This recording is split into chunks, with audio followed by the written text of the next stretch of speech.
I think everyone that finished Fear and Hunger at least once in their life got one particular desire: to learn more. And the funny thing is, every time it seems like you reached a point in which there is no more knowledge to achieve, there is always something more. And potentially some things are still hidden even today, in the deepest parts of the dungeon. I want to welcome all of you guys because today we're gonna see a little part of these secrets using the iceberg concept. How does the iceberg work, for those that don't know about it?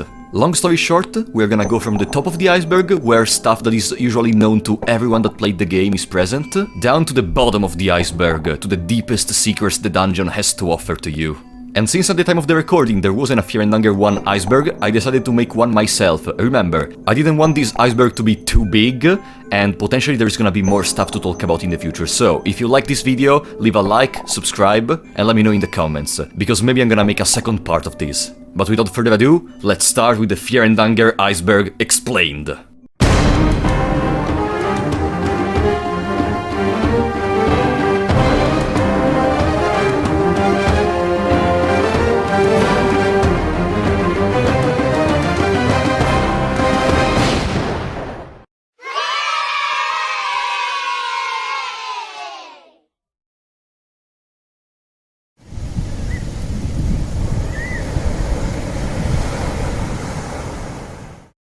We start with the top of the iceberg, where there is the stuff most known among the community. And what is the best way to start with, if not the creator himself? Orange.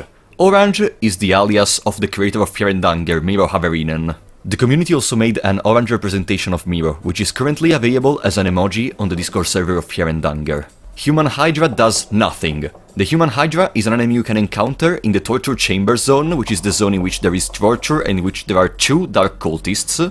And the reason I'm saying this does nothing is because the only possible interaction you can have with this creature, which is not just killing it with no result, is to make them eat the girl or the demon kid from your group. And the result for this is nothing, as you can imagine. You're not gonna get any reward for this. The only possible reward we may consider is the fact that you freed one spot in your party, but this enemy was clearly designed with the intention of letting the player know that not all the options are always gonna give you a reward. And this is not the last entry on the list which is gonna have this purpose. Special death cutscenes. A lot of the enemies present in the dungeon have a special death animation, which is gonna play after the main character dies to them. And while there is only a probability that this animation will play, if you die to specific attacks of the opponents, usually coinflip attacks, the animation is gonna happen every single time. The most notable ones are the prison scene with the guard, the death inside of the lizard lair, where your skin will literally be removed from Lizardman, the imprisonment inside of Mahabre from the Lord of the Flies, which is technically not a death animation because you can still escape, but I'm gonna count it as one, getting smashed to death by the elite guard inside of a special room only accessible in this animation, and probably the most famous animation in the whole game of Fear and Hunger, the special death animation against the Harvestman, in which he is literally gonna dismember you from the inside. The traveling merchant scams you. After you reach the torture chamber or you reach the zone with the Iron Shakespeare, there is gonna be a traveling merchant in front of the entrance of the dungeon of Fear and Hunger. And he's gonna sell you some very useful potions for a very low price, and after you buy one potion, he's gonna disappear forever. There is one little catch though: despite the names of these potions, every single one of them is just gonna poison your character on which you use it. This is probably another way of the game to tell you to never let your guard down when talking to people, when accepting weird potions, when giving money away, because you may always get scammed. Boss souls give buffs. The majority, almost all the bosses of the dungeon have a special soul that you can collect using a soulstone on them. This is gonna become an accessory you can equip on yourself, and they all offer different buffs. For example, the mauler soul is gonna increase your attack, the White Angel soul is gonna increase your agility, giving you an extra turn against the enemies, the Black Witch soul is gonna make it so that your normal attack is always gonna poison the enemy unless it's immune, or even the Salmon Snake soul, which gives you protection against bleeding, infection, burning, critical state, limb loss. Yeah, the Salmon Snake soul is busted, okay? And there are many more souls, but I think we can continue with the iceberg. There is gonna be a special video about talking about all the different souls. Jump in the toilet. In the same zone of the human hydra, in the down left part of it, there is a toilet, and the only interaction you can perform with this toilet that is actually gonna cause something is to jump inside of it. And once you do that, congratulations, you will have to restart your run, because there is no way to leave this zone. If you try to climb up, it's not gonna work. The only thing you can do to leave this zone is the new skill that is gonna be unlocked in your inventory, which is gonna cause you to go back to the title screen. Guard prevents coin flips. Once you reach Seymour near the Iron Shakespeare, he's gonna tell you how guard can be used in dangerous situations. When you are not sure about what the enemy is gonna do, just guard. And this is a little hint about the fact that every time the opponent has a coin flip attack, if you guard in the turn in which the opponent is gonna do the coin flip attack, you are gonna completely prevent it. Except in one single case, which is the Harvestman near the Grand Library in Mahabre. Ragnvalder strangles Legard. You can actually save Legard if you reach him in under 30 minutes, not considering the time spent in the menu. But if you're playing as Ragnvalder and you find him alive, you have a special option of killing him on the spot. I mean, Ragnvalder finally got his revenge, I guess. Secret game mode. As you may notice, on the difficulty selection there is a special difficulty that is with question marks. How do you trigger it? You have to name your character either schoolboy or schoolgirl or school kid. And once you do that, you will have access to Dungeon Nights, which is a dating simulator with the characters of the dungeon. There are some special endings with all the characters by romancing them into the prom, and I think I'm not gonna spoil anything else in case you want to play this game mode. Lose all limbs. If your main character gets arms and legs cut off, then they're gonna not be able to move anymore, they're not gonna be able to do anything. And every once in a while, the game will tell you if you want to keep trying to resist, or if you want to stop breathing. Of course, trying to resist is not gonna do anything, and you will just have the message over and over again until you select stop breathing, which is gonna cause your death. Circle Spear. Circle Spear is a weapon that you can unlock by having 4 arms and placing them in a special pedestal in the secret laboratory of Mahabre in the present. And it's a weapon named after a content creator called Neko the Circle, which played the game when it was still in very early access, giving it some popularity. And despite a lot of people thinking the Circle Spear is just a meme weapon, it's actually one of the weapons which is able to deal the most damage to the opponents, despite it being a double-handed weapon.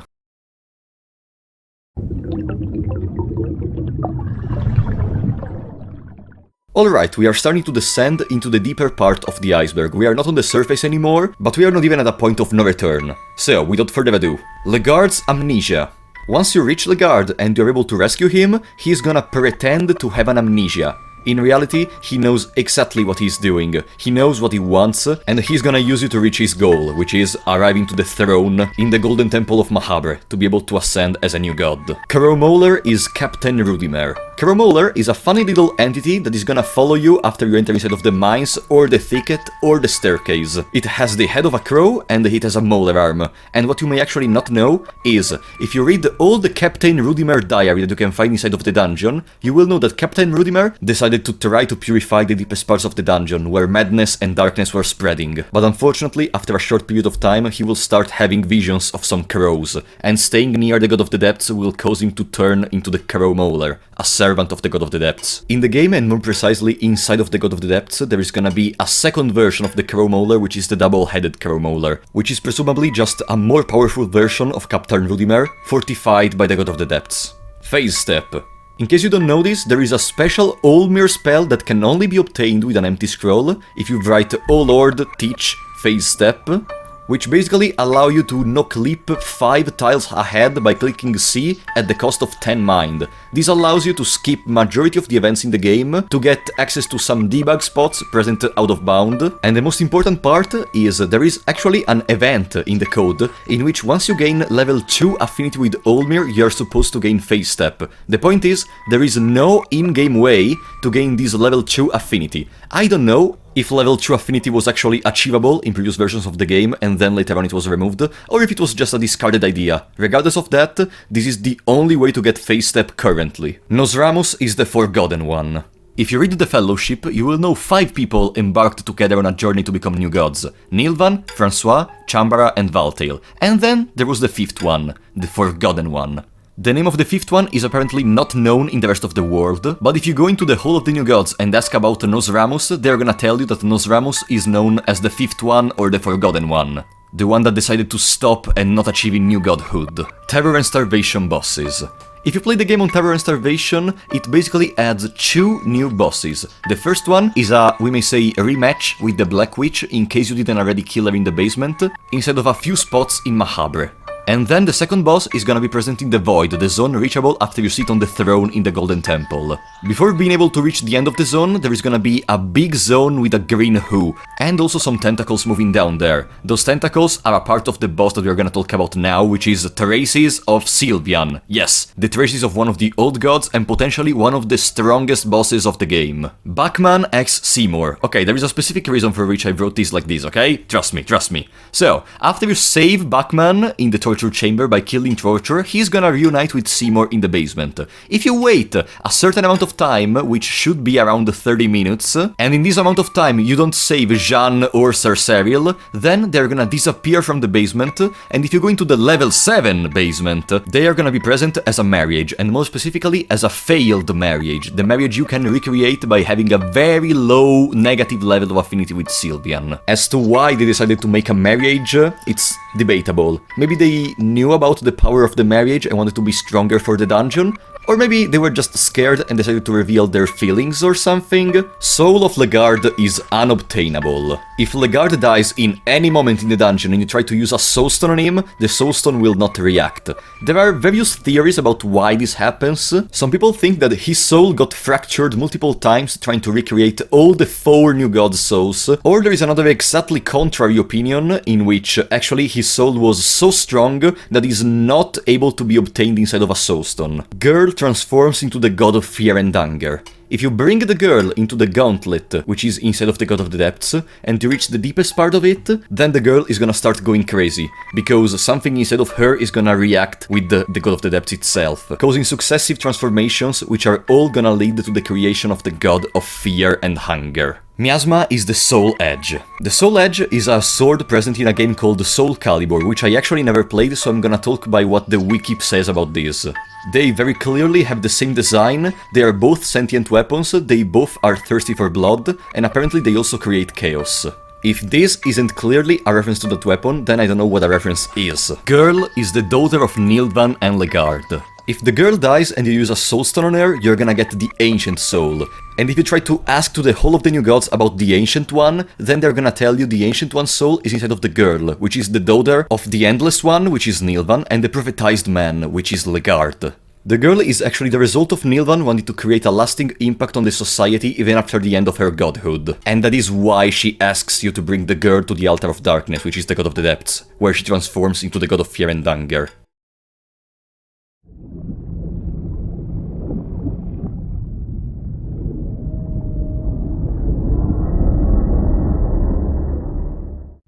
I think that's it with the basic knowledge. From now on, we start with some informations a little bit more deep, we may say. After all, we are going very deep inside of the iceberg. Legard is a discarded main character. In the game files is full of events and switches that are related to Legard being able to be a playable character. There are also some options of using it in the bunny masks and in the wolf masks, so clearly it was intended for him to become playable. Maybe this was discarded after realizing that Legard having a role as a sort of antagonist or anti-hero was better, and they wanted to develop more the other characters available, but I guess we will never know. Battle. Battle is the new god of enlightenment which was present inside of Mahabre before Najra. His statue can still be seen at the entrance of the Grand Library. This entity was considered very strong and very wise between the new gods, and that's why they were very surprised when Najra was actually able to kill it. Skin Granny myth. The Skin Granny is actually based around a myth diffused in Oldgard, in which once you abandon your family, she's gonna appear in the corners of your house, and it's gonna take the shape of your beloved ones. The Skin Granny we see in the dream was supposedly created by Ragnvaldr after he left his family. Also because in this myth a lot of people talked about how Skin Granny was able to appear in the nightmares, and the sequence in which we fight the Skin Granny is actually the dream of Nilvan. And she also has a strong resemblance to a character present in Berserk, and specifically in the moment in which Griffith is having an illusion caused by the God Hand, but I will not elaborate anymore as it may be spoilers for Berserk. Penance Armor. Penance armor is a very hidden armor that you can collect in the game, specifically in two ways. Either if you befriend Torture by selling Bachman and Jean to him, in that case he's gonna give you the vault key. Then you have to use tinder boxes on all the torches of the torture chamber zone, and after that a secret door will open, where once you use the vault key you're able to collect the Penance armor, which is arguably one of the strongest armors of the game. Or the other way to collect the vault key is just to steal it from Torture while he's still around the dungeon. Old gods can't be fought. On contrary to popular belief, you never actually fight an old god in the dungeon. Both Gorogoroth and Sylvian are just traces, they're just an empty shell left behind by the original entity. Because the real old gods are just concepts, and you cannot physically attack a concept. The only way in which you're actually able to kill an old god is by destroying the very exact concept of that old god. Something similar to this happens in Termina, but I will not elaborate as this is a Fear and Hunger 1 iceberg. Najra explodes. If you reach the end of the gauntlet with Najra in your party and you try to start the fight with Gorogoroth, what happens is before the fight Najra is gonna start insulting Gorogoroth, and Gorogoroth is gonna respond by just immediately killing it by making it explode. And this should also show you how easily the old gods have the power to actually kill humans. Gorogoroth is probably just playing with you when you try to fight him, despite it being only a trace. Ask about Termina. If you go into the Hall of the New Gods, you are actually able to ask about some stuff present only in Fear and Hunger Termina, which is the second game of the saga. You're actually able to ask about the Termina itself, the Woodsman, the Rontial, a lot of different things. And we are gonna talk about one of these things very soon. Pocket Cat serves the moon. If you try to ask about Pocket Cat in the Hall of the New Gods, they're gonna say that he serves the trickster moon god, but they don't understand exactly how does that operate. One moment in which we see Pocket Cat communicating with the trickster moon god is if you refuse to give him the girl while inside of Mahabre, and the moon god is gonna tell him to stop, which is a very weird way of acting, but after all, not even the new gods understand the way in which they're working.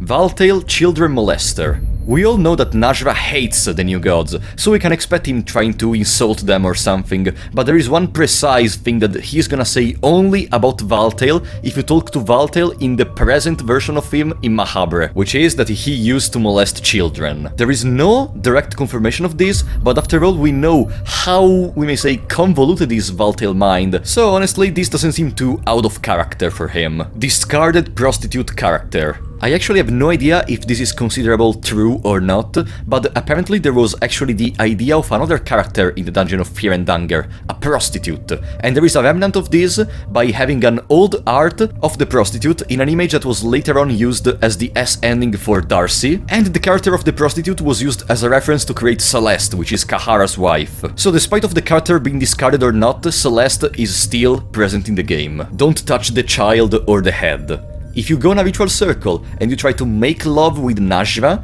then he's gonna go mad with you and he's literally gonna burn you on the spot. And the same thing is gonna happen if you try to do the same with the demon baby. If you try to do the same with the demon baby this time, it's gonna be the old gods themselves which don't approve what you're doing and they are gonna immediately kill you. I find it a little bit funny that the old gods are so angry for you to make this, but then we have abominations like this.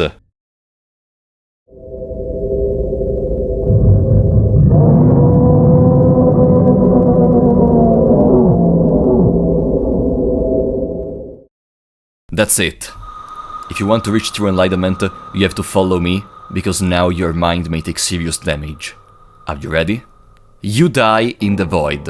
A lot of people don't understand this, but once you reach the void and you reunite with your godly version, your original self is gonna die in the void. It's only your new god reflection which is gonna go away and reign all over the world. But your original self is completely gonna die with the time in the void. Or maybe devoured by the greater blight, who knows. Tormented One was originally Legard. On a very early demo version of the game, the possible ending available at the time was an ending in which Nilvan was shown stabbing Legard in the throat, and then after that there was gonna be an appearance of the Tormented One from the ground, saying one simple yet mysterious phrase: "The new age, it is here." Unfortunately, we will never know what Mirror wanted to do with the Tormented One disguised as Legard. Pocket Cat discarded game. Apparently, before even creating the concept of Fear and Hunger itself, the developer was actually working on a game based around the fairy tale of the Pocket Cat. And there are actually a few images of it that you can find online, but nothing more. The project was discarded and Pocket Cat was used as a character for Fear and Hunger eventually. Useless stats. This may not be exactly a surprise to some of you, if you follow my channel, but the majority of the stats in Fear and Hunger do nothing. For example, the defense isn't relevant towards how much an armor piece protects you from the opponents. All the armor pieces have a secret value, which is actually resistances to certain types of damage. Luck stat is gonna increase by a very low amount the probability of applying status effects on the opponent, but since the value is so low, it's almost insignificant, and there is only one item in the game which is able to increase your luck, making this stat basically pointless. So apart from a few exceptions, never trust the stats of Fear and Hunger. Enki marriage S ending. I don't know, this sounds weird, because you actually cannot complete S endings as marriage. Well, there is a way to do it. Specifically, if you equip the soul anchor on Enki before turning into a marriage, and then you just go for the ending as you normally would, you are gonna get the S ending, because the game doesn't check if your current main party member is Enki. It only checks if Enki has the soul anchor equipped, and yes, Enki has the soul anchor equipped. So as long as you do it very late in the run, it is actually possible to complete this S ending by being a marriage. Map 131. Map 131 is a secret map present in the game files with no way to access it while in the game, and it supposedly wields a lot of secrets, as we're able to encounter a character never seen before in the dungeon, which is Person, which apparently was created by the dungeon itself. I have a theory on my channel if you're interested, which is called the Discarded Ending, in which I try to analyze all the informations available to us. Nosramos is androgynous. The first time you reach Nosramos in the hideout, you're not able to understand if they are a woman or a man. The reason for which this theory considers it androgynous is because in the version of the Fellowship that was available to all the world, the fifth one is considered a male, while in the original Fellowship version that you can find inside of the Grand Library of Mahabre, the fifth one is actually considered a girl. And yes, in the Hall of the New Gods refer to Nosramos as a male, but this time we have other evidence to counter it, also considering that sometimes the New Gods just don't know the matter about which they're talking about. So, all things considered, I actually agree 100% with this theory. Mauler eggs. In a particular conformation of the torture chamber, you're able to find at the end of a long corridor the Mauler staring at you behind some bars, which apparently should be a Pyramid Head reference from Silent Hill, but this is not the point we're interested to. If you knock-leap through the map and go behind him, you're gonna see some eggs, and then a particular door. This door unfortunately doesn't have any events related to it, we can just speculate. Since there are some eggs near the door, we can presume this was somewhat connected to the Cave Mother. And if you go a little bit deeper, the Cave Mother is a sort of bird, and the Mauler is a crow. How was the Cave Mother able to make eggs exactly? Bachman discarded party member. In the game files, it's present a very particular actor, which is called Bachman, and is not able to do anything in battle except guarding. Maybe at one point you were supposed to, like, escort him through the dungeon in order to make him reach Ser Seymour or something, but I guess we will never know. And then, how can we end this iceberg if not in the way in which we started it?